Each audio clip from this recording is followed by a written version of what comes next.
اس سے پہلے سورہ بقرہ کی مختلف آیتوں کا خلاصہ پیش کیا گیا۔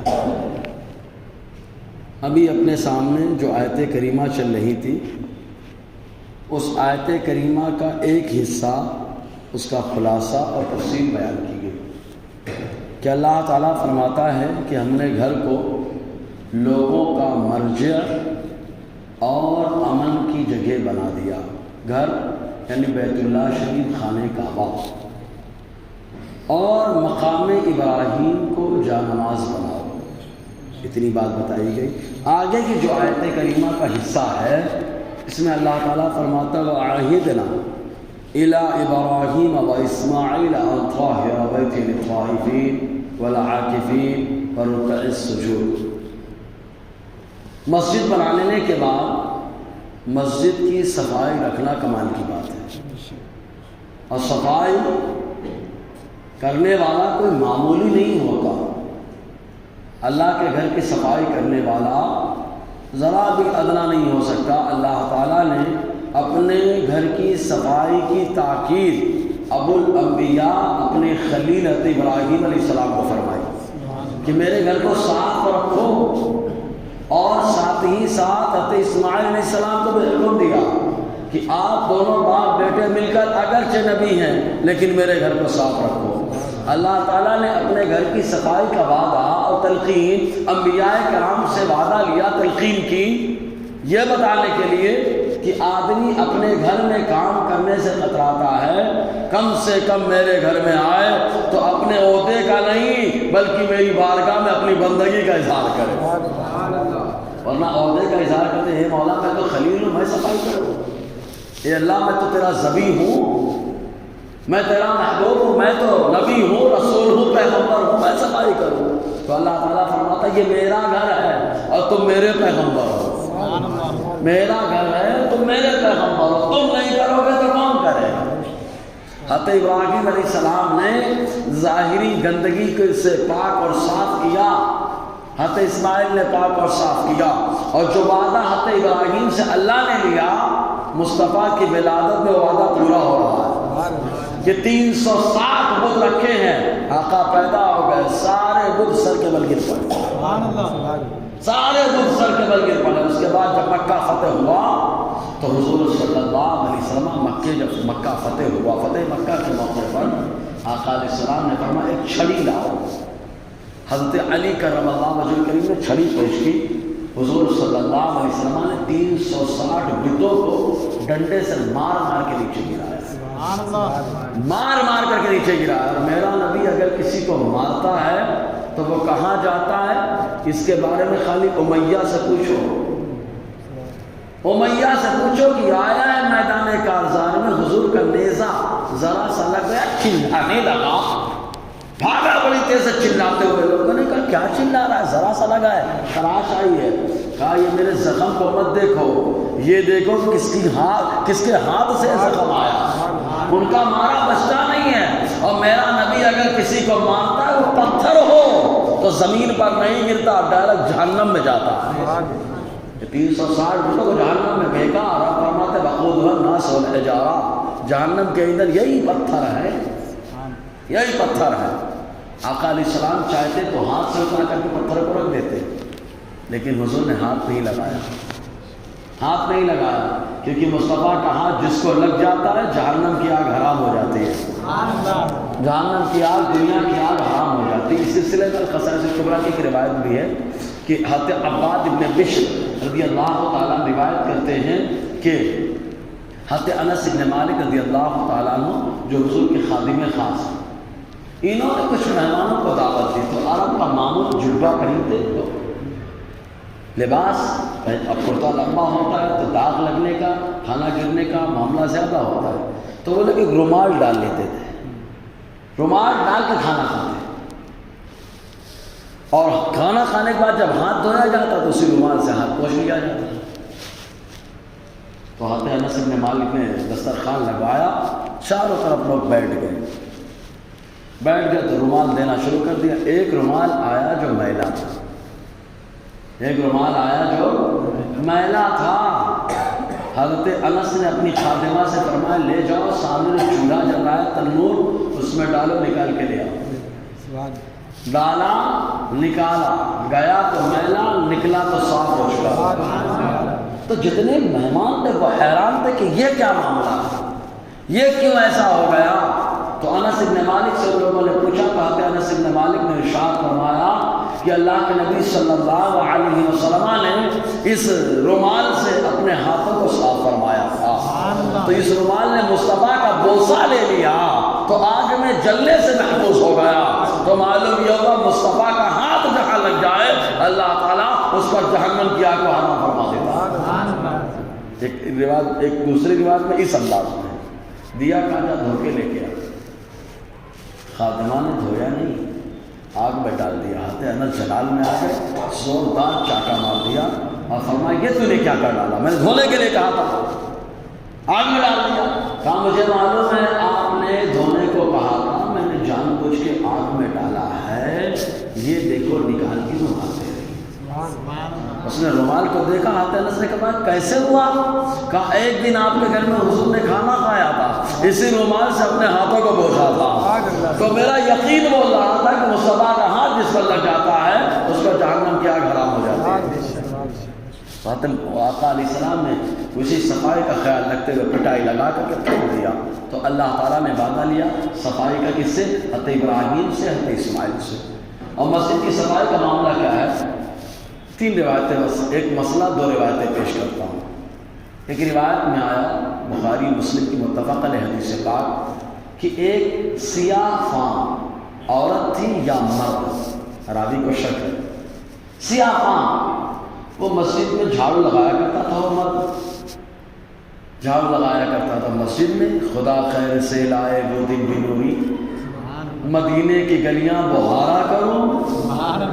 تو مدینے کی گلیوں کی صفائی کرنے کا موقع مل جائے تو کیا بات ہے. اور یہاں تو اللہ نے نصیبہ ایسا بلند کر دیا، حضور کا زمانہ ہے، مسجد نبوی کی صفائی ہو رہی ہے، جھاڑو کشی کر رہا ہے، صفائی کر رہے ہیں. ایک دن رات کا وقت ہوا، ان کا انتقال ہو گیا. صحابہ کرام نے اس لیے کہ حضور صلی اللہ علیہ وسلم دن بھر دعوت و تبلیغ اور لوگوں کو سمجھانے کے سلسلے میں بہت بھاگ کرتے ہیں، رات میں عبادت کرتے ہیں. حضور کو کیا پریشان کیا جائے؟ راتی میں نہلایا، کفن پہنایا، جنازے کی نماز پڑھی، قبر کھود کے دفنا کیا. سویرا ہوا، فجر میں حضور تشریف لائے. فرمایا کہاں ہے وہ جو جھاڑو لگاتا تھا؟ لوگوں نے سمجھا کہ مصطفیٰ کو معلوم نہیں ہے، لیکن مصطفیٰ کو سب معلوم ہے. اس کی اہمیت بتانے کے لیے آقا علیہ السلام نے اس کے بارے میں پوچھا ہے. ارے ہمارے بارے میں خالی اتنا کہہ دے کہاں ہے وہ، تو ساری امت دیکھے گی کون خوش نصیب ہے کہ سرکار جس کا نام لے کے پوچھ رہے ہیں. ارے نام کے ساتھ آقا نے اس کا کام بھی بتا دیا، کہاں ہے وہ جو میری مسجد کی صفائی کیا کرتا تھا، صفائی کیا کرتا تھا. آقا نے یاد کر لیا، حضور کی زبان پہ نام آ گیا، یہی کام بن گیا. نام حضور کی زبان پر نام جاری ہو جائے تو وہ نام والا جہنم میں نہیں جا سکتا. بے شک بے شک. لیکن نام بھی جاری ہونا چاہیے تو ایمان والے کا، ورنہ ابو جہل کا بھی جاری ہوا لیکن جہنم کے لیے تیار کیا گیا. بہرحال سارے صحابہ جمع ہو گئے، کہا حضور ایسا ایسا معاملہ تھا اور ہم نے ایسا ایسا کر کے دفنا دیا. حضور نے فرمایا حلا آذنتمونی، تم لوگوں نے مجھے کیوں نہیں بتایا؟ بتانا چاہیے تھا. بس سوچیں مسجد نبی کی صفائی کرنے والا ایسا کہ اس کے جنازے کی خواہش میرا نبی کر رہا ہے. حضور نے فرمایا کیوں نہیں بتایا تم لوگوں نے مجھے؟ معلوم ہے ایسے آدمی کے بارے میں بڑی بڑی شخصیات سے بتایا جائے، ذکر کیا جائے. حضور صلی اللہ علیہ وسلم نے فرمایا دلونی علی قبرہ او علی قبرہا، چلو نہیں بتایا اس وقت، اب چلو میرے ساتھ نماز کے بعد اس کی قبر بتاؤ کہاں ہے. سبحان اللہ. ابھی تک صحابہ ایک دو حضور نہیں پوچھتے تو اکیلے جاتے ہیں، لیکن اب آقا علیہ السلام اکیلے نہیں، سارے صحابہ کے ساتھ جا رہے ہیں. سارے صحابہ کے ساتھ گئے. آقا علیہ السلام گئے، ہاتھ اٹھا کے دعا مانگتے رہے، مانگتے مانگتے مانگتے مانگتے دعا ختم ہوئی. صحابہ نے پوچھا حضور کیا ہوا؟ آقا علیہ السلام نے فرمایا اس کی قبر میں اندھیرا تھا، میں نے دعا کر دی، اللہ نے اجالا پیدا فرما دیا. تو جو جھاڑو کشی کرتا ہے معلوم یہ ہوا کہ سب کی قبر میں سرکار آتے ہیں. اجالا سب کی قبر میں ہوتا ہے جو ایمان والا ہوتا ہے. مصطفیٰ کا آنا اجالے کا ذریعہ ہے. لیکن جو جھاڑو کشی کرتا ہے، مسجد کی صفائی کرتا ہے، آقا اسپیشل اس کے لیے تشریف لاتے ہیں، اور اکیلے نہیں آتے، صحابہ کے جھرمٹ میں آتے ہیں۔ مسجد نبی کی صفائی، مسجد کی صفائی۔ ایک روایت میں آقا علیہ السلام نے فرمایا، مسجد کے تعلق سے حضور نے فرمایا، جو مسجد میں ایک تنکا نکال کے باہر پھینک دے، ایک تنکا باہر نکال کر پھینک دے، صاف کر دے، تو اللہ تعالیٰ اس کے لیے جنت میں گھر بنا دیتا ہے۔ کتنا آسان کام ہے۔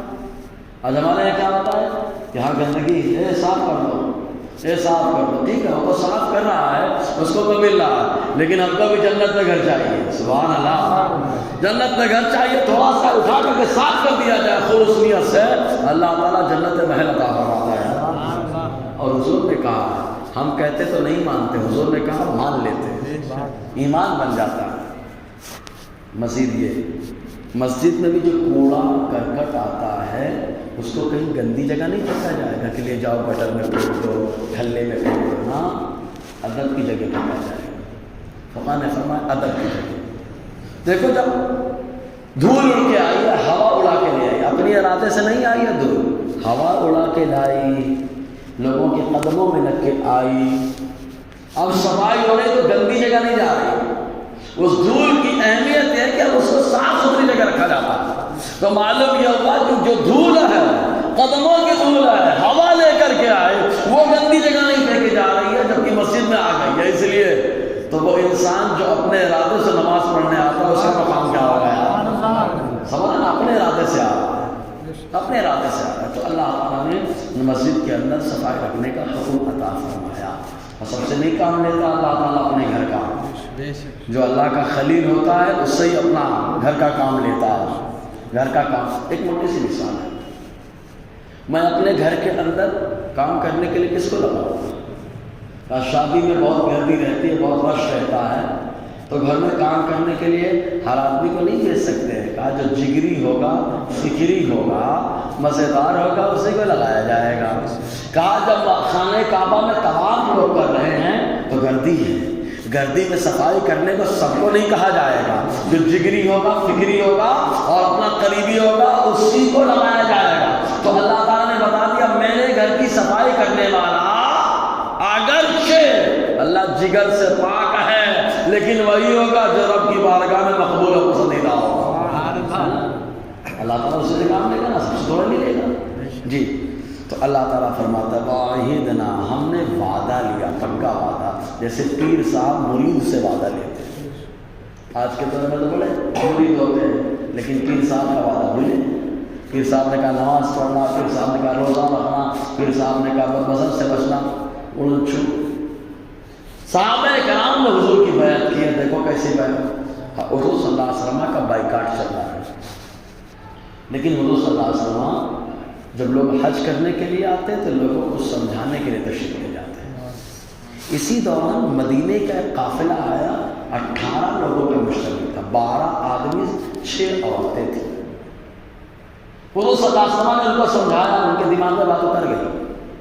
حضور صلی اللہ علیہ وسلم نے ایک گھاٹی، اسی گھاٹی پہ بلایا، 18 لوگوں کو مرید بنا دیا، ایمان لے آئے۔ اس بیعت کا ذکر قرآن میں دیا، بیعت عقبہ اولیٰ۔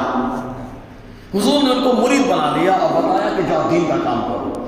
گئے، سال بھر محنت کیا ان 18 لوگوں نے، سال بھر، ایسے نہیں کہ پیر صاحب کے پاس ہاتھ پہ ہاتھ رکھ کے مرید بنا، میں تو ہاتھ پہ ہاتھ رکھ کے مرید بنا، بس میرے لیے اتنا کافی ہے نا۔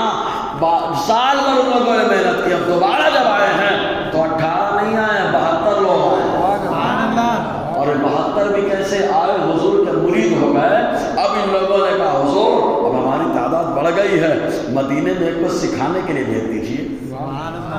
حضور صلی اللہ علیہ وسلم نے ایک صحابی کو بلایا جن کا نام مصعب ابن عمیر تھا، کہا جاؤ مدینے میں سمجھاؤ جا کے، پڑھاؤ جا کر۔ ایک استاذ کو بھیجا، مبلغ مدینہ مصعب ابن عمیر کو، انہوں نے 2-3 سال کے اندر ایسا ماحول کریٹ کیا، ایسا ماحول بنایا، ایسی ذہن سازی کی کہ یہ مدینے والے حضور سے کہتے ہیں مکہ والے کو تکلیف دے رہے ہیں، آپ مدینہ آ جائیے، ہم آپ کا سپورٹ کریں گے۔ حضور نے فرمایا حملہ کریں گے تو آپ جان کی بازی لگا دیں گے۔ سال بھر 1.5 سال محنت کرنے کے بعد نتیجہ یہ نکل رہا ہے کہ وہ مدینہ جو یثرب تھا، مبلغ مدینہ مصعب بن عمیر ایک مرید مصطفیٰ کی وجہ سے اللہ تعالیٰ نے مدینہ الرسول بنا دیا، ساری دنیا کی راجدھانی بنا دیا، مرکز الخیر بنا دیا۔ تو مرید ایسا ہوتا ہے، سمجھ رہے نا جی۔ تو حضور اللہ تبارک و تعالیٰ فرماتا ہے ہم نے وعدہ لیا ہے، اللہ نے وعدہ لیا ہے، کس سے لیا؟ ابراہیم سے، اور کس سے لیا؟ اسماعیل سے، باپ بیٹے دونوں سے، باپ بیٹے دونوں سے اللہ تعالیٰ نے وعدہ لیا۔ کیا لیا؟ ان طاہرہ، کہ تم دونوں صاف رکھو، کلیئر رکھو۔ کس کو؟ بیتیا، میرے گھر کو۔ یا اللہ تیرا گھر تو اپنے گھر میں رہتا ہوگا،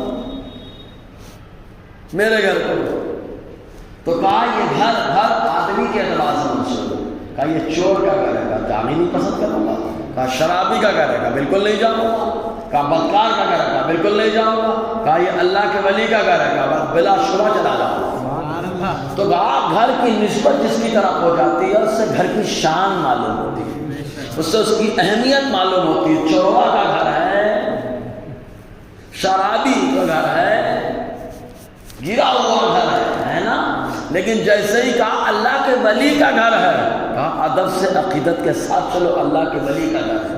کہا جب اللہ کے ولی کے گھر کی یہ شان ہے تو اللہ کے گھر کا کیا مقام ہوگا؟ تو جو نسبت اللہ تعالیٰ نے کی میرا گھر، یہ کہہ کے اللہ تعالیٰ نے خانہ کعبہ کو تمام گھروں سے افضلیت کا مقام عطا فرما دیا۔ اسی لیے اعلیٰ فرماتے ہیں طیبہ نہ صحیح افضل، مکہ ہی بڑا زاہد، ہم عشق کے بندے ہیں کیوں بات بڑھائی ہے۔ سمجھ نا، مکہ ہے، سمجھ میں آیا نا جی۔ تو اللہ تعالیٰ فرماتا ہے صاف رکھو، ایک دم کلیئر رکھو، بیتیا میرے گھر کو۔ اس کو کہتے ہیں اضافت تشریفی، عزت دینے کے لیے نسبت کرنا۔ کن لوگوں کے لیے صاف رکھو؟ للطائفین، طواف کرنے والوں۔ معلوم ہے جو طواف کرنے آئے گا تو گردی زیادہ ہوگی، جب گردی زیادہ ہوگی تو معاملہ تھوڑا سا میلا کچیلا ہو جاتا ہے۔ تو اللہ تعالیٰ نے فرمایا طواف کرنے والا اپنے گناہ کو صاف کر رہا ہے۔ خود حدیث میں آیا طواف کرنے میں بندہ جتنے قدم اٹھاتا ہے اللہ تعالیٰ اتنے گناہوں کو معاف فرماتا ہے، اور جب طواف مکمل ہو جاتا ہے تو گناہ سے ایسے پاک اور صاف ہو جاتا ہے جیسے وہ اپنے ماں کے پیٹ سے بھی پیدا ہوا۔ یہ طواف کا معاملہ ہے، طواف چکر لگانے کا معلوم ہو گردی ہے تو گردی میں گندگی ہو سکتی ہے، تو اللہ تعالیٰ نے فرمایا صاف رکھنا۔ گناہوں کی گندگی بھی ہو سکتی ہے، کہا اس سے بھی صاف رکھنا، سبحان اللہ، اس سے بھی صاف رکھنا۔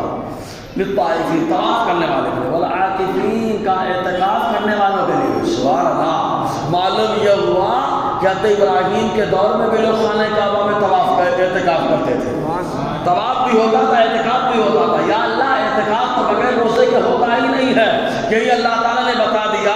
ابراہیم کے زمانے میں بھی روزہ تھا، روزہ بھی تھا، اعتکاف بھی تھا، سبحان اللہ، سمجھ میں آیا؟ روزہ بھی تھا اور اعتکاف بھی تھا۔ اسی لیے اللہ تعالیٰ نے فرمایا تم پہ روزے فرض کر دیے گئے جیسے پہلوں کے روزے فرض۔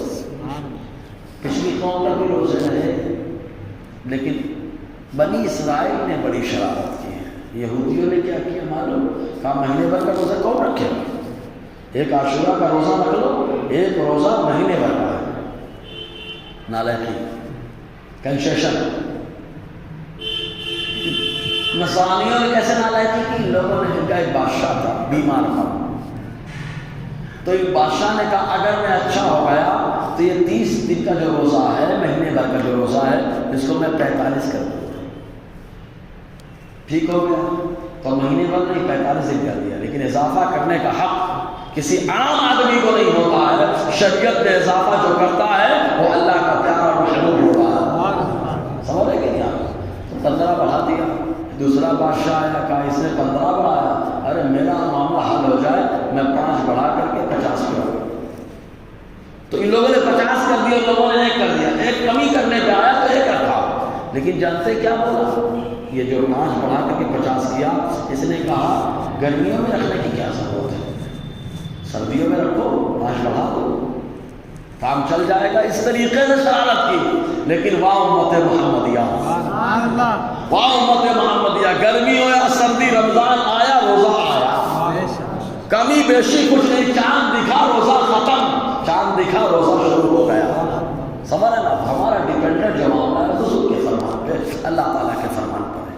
تو روزہ اعتکاف حضرت ابراہیم علیہ السلام کے زمانے میں بھی تھا. وَرُكَّعِ السُّجُودِ، رکوع کرنے والے، السجود سجدہ کرنے والے. معلوم یہ ہوا حضرت ابراہیم کے زمانے میں نماز بھی ہے. حضرت اسماعیل علیہ السلام کے بارے میں وَكَانَ يَأْمُرُ أَهْلَهُ بِالصَّلَاةِ، حضرت اسماعیل علیہ السلام اپنے گھر والوں کو، بیوی کو، بچوں کو، سب کو نماز کا حکم دیا کرتے تھے. تو نماز ہر دور میں ہے. اور ایک بات اور، نماز ہر دور میں ہے، اور 5 ٹائم کی نماز انبیاء کرام کی یاد میں ہے. فجر پڑھو تو ابراہیم آتے، آدم یاد آئے. اندھیرا آ گیا اجالا کہاں ہے، اندھیرا آ گیا اجالا کہاں ہے، لائٹ ختم ٹینشن پڑا، جیسے اجالا دکھا 2 رکعت پڑھا. تو جب بھی اب اللہ فجر پڑھتا ہے آدم علیہ السلام کی طریقے کو یاد کرتا ہے، سب سے پہلے انہوں نے پڑھا. اور جب ظہر پڑھتا ہے تو ابراہیم کی قربانی کو یاد کرتا ہے. جیسے بیٹے کی قربانی اگر ذبح نہیں ہوئے لیکن قربانی قبول ہو گئی، تو کہا اے اللہ تو نے قبول کر لیا، اب شکرانے میں نماز پڑھوں گا. اسی نماز کو نماز ظہر کہا. سمجھ رہے نا؟ عصر کی نماز تھے حسین نے پڑھی، 100 سال موت کے آغوش میں رہے، اٹھے اللہ نے زندہ کیا. کہا کتنے دن ٹھہرے ہیں؟ کہا 1 دن یا آدھا دن، کیونکہ سویرے جب سویا تھا تو سورج نکل رہا تھا، ابھی اٹھا تو ڈوب رہا ہے. اللہ تعالیٰ فرماتا ہے بل میتام 100 سال. نہیں یقین آتا تو گدھے کو دیکھو ہڈی بن چکا ہے. اللہ تعالیٰ نے کرم کیا، جیسے نظر پڑی گدھے کو حکم ملا، ہڈی ملی، گوشت چڑھا، کھال چڑھی، ریگنا شروع کر دیا ہے نا. تمہارے شکرانے میں انہوں نے نماز پڑھ لی. اسی نماز کو نماز عصر کہا جاتا ہے. کچھ لوگوں نے کہا تیوب بھی پڑھی ہے اس طریقے سے. اور مغرب کی نماز عیسیٰ کی یاد میں، عشاء کی نماز ہمارے نبی کی یاد میں. کچھ لوگوں نے کہا عشاء کی نماز موسیٰ کی یاد میں ہے. بہرحال تو اللہ تعالیٰ فرماتا ہے رکوع کرنے والوں کے لیے، سجدہ کرنے والوں کے لیے. اب جب اللہ کے لیے بندہ کام کرتا ہے تو اللہ تعالیٰ اس کی دعاؤں کو قبول فرماتا ہے، اس کی زبان میں تاثیر دے دیتا ہے. اسی لیے حضرت ابراہیم علیہ السلام سے اللہ نے وعدہ لیا، خود کلیئر رکھا، خود صاف رکھا، خود صاف رکھا. تو اب ابراہیم علیہ السلام اللہ کی بارگاہ میں دعا کریں، اے اللہ ہم تیرا وعدہ کرتے ہیں کہ یہ ہم اس کو صاف رکھیں گے، لیکن یہ وادی ایسی وادی ہے نہ یہاں کھیتی ہو سکتی ہے، نہ یہاں پر کاروبار ہو سکتا ہے، یہاں کے لوگ بھوکے مر جائیں گے. اے اللہ ان کی روزی کا اہتمام فرما. اللہ تعالیٰ فرماتا ہے قیامت تک ان کی روزی کا انتظام کرنا میرے حوالے ہے. آگے آیت میں اسی کا ذکر ہے. اور ایسی روزی کا انتظام فرمایا، مارے کھاڑا نکلا پانی نہیں، اللہ نے تیل پیدا فرما دیا. یہ دعا ابراہیم کا نتیجہ ہے کہ اللہ تعالیٰ انہیں روزی دے رہا ہے. جنگل میں بھی روزی اللہ تعالیٰ انہیں عطا فرما رہا ہے، اور ایسی روزی کی شان کے ساتھ بیٹھے. یہ اور بات ہے کہ نعمت کی ناشکری بہت ہو رہی ہے. میرا انشاءاللہ اسی آیت پر آئندہ اپنی گفتگو رہے گی. اللہ تعالیٰ ہم سب کو فیضان قرآن، برکات قرآن سے مالا مال فرمائے.